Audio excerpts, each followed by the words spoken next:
Final Fantasy is one of the greatest RPG series of all time. I'm sure we all agree with that. But what if we were to take a look at all of the different games that are in the series? Would we be able to find some that are better than the others? Well, surely yes. In this video, we will be taking a look at the top 10 mainline Final Fantasy games. When I say mainline, I mean only the ones with numbers after them. No Advent Children, and no Dissidia. And there's probably some other side games that I'm forgetting too, like Final Fantasy Golf. Anyway, on to the top 10.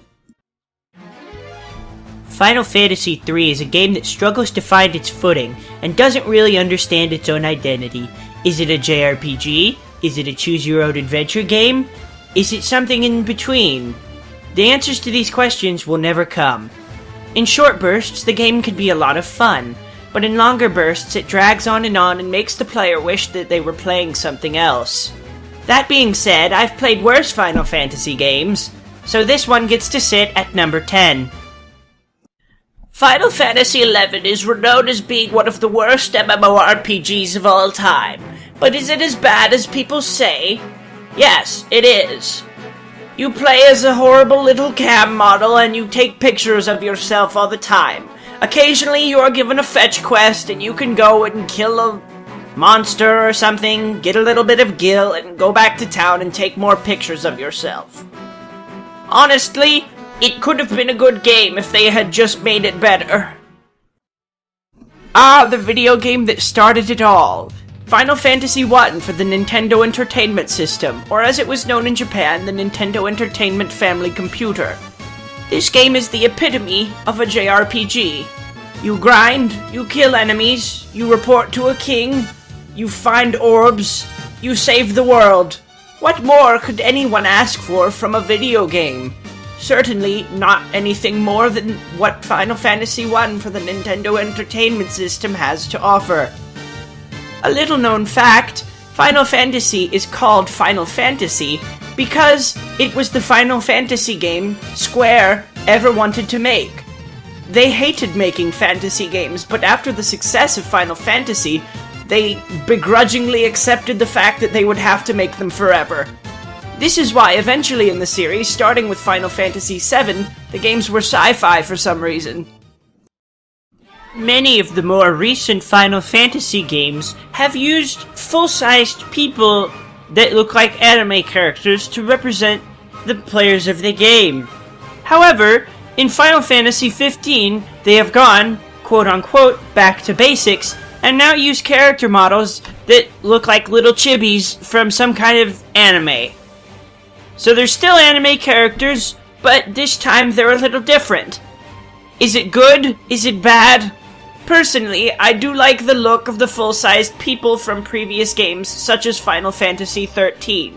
However, I can always appreciate when a game studio wants to try something a little different with their new video game. And that's why I'm putting Final Fantasy XV at number 7 on the list.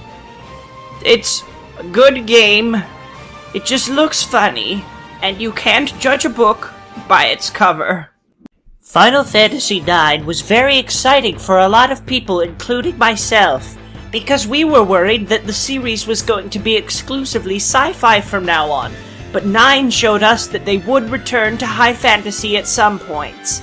In this masterpiece of a game, you play as a little monkey boy, and you gather a crew of funny-looking friends in order to topple an evil empire. My favorite character is Vivi, because he looks like the Black Mage from Final Fantasy I. I think that's awesome. That being said, Final Fantasy IX is not perfect. Very few games are. Its problems manifest in the form of a shitty camera and the fact that it is on a first-generation 3D console. Better luck next time, Final Fantasy. For many people, including myself, Final Fantasy IV was the first game that came out that made me realize that RPGs could actually be fun. Before that, they had mostly just been for people that like doing math homework, but after Final Fantasy IV, they started putting really good stories in them. In this one, you play as Cecil, an evil dark knight that hates his king, so he and his brother set out on a quest to destroy him forever. They meet all kinds of wacky characters along the way, and even a Koopa or two. This game's influence is why it sits at number 3 on this list. Here's a fun fact as well. When Final Fantasy IV was first brought to America, they accidentally called it Final Fantasy II. I hope whoever made that blunder got fired. Huh. Wait, I think I messed up. This is the same game as the last one. Oh wait, no it's not. At number 3 on the list, we've got Final Fantasy V, an improvement to its predecessor in almost every way imaginable. It was like taking a good thing and making it better. People couldn't believe it when it first came out. First, Final Fantasy IV had proven that RPGs could be fun, and then Final Fantasy V proved that RPGs could be good as well.